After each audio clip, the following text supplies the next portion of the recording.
Angelica Mitra. I'm from Marawi, Lipa City, proud Batangueña. Well, the feeling always overwhelming yan. Kasi hindi mo naman ina-expect, di ba? Parang ako naman nung nag-take ako ng bar, gusto ko lang pumasa. And matapos na yung journey ko dun sa law school and then taking the bar. But topping it, hindi ko talaga in-expect. Pero I would admit, sobrang pinag-pray ko rin naman.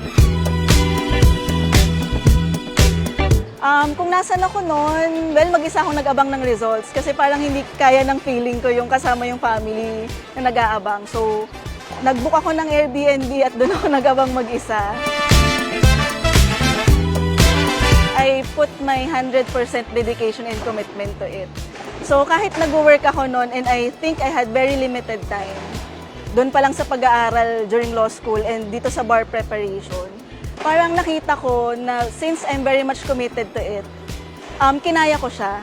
Alam mo yon, parang hindi ko siya tiningnan na hurdle, yung mga limitations and yung work, limited time ko noon, kundi more on, parang ginamit ko siyang inspiration din and motivation na tapusin at matatapos din naman. Ayun.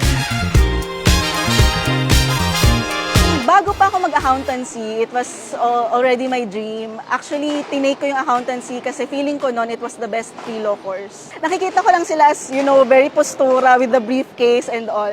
But aware na ako noon pa lang that they are indeed very much needed sa society. So sabi ko, gusto ko ring maging ganon.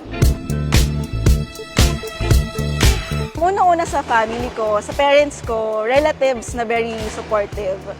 Sa DLSL community na talaga namang kahit from the mga staff nila, maintenance, yung mga lady guards na bumabati ng nakangiti sa amin kahit di nila alam, tuliro na kami pagpasok ng school. Sa mga professors ko, yan, lahat sila, baon-baon ko yung mga tinuro while I was, you know, writing my answers dun sa bar exams. Sa mga classmates ko, yan, batchmates, and of course, kay Lord God, kasi I really believe na hindi ko naman magagawa to ng ako lang. Kumbaga, merong higher being na nag-move para matupad ko ito. And yun, si Lord talaga.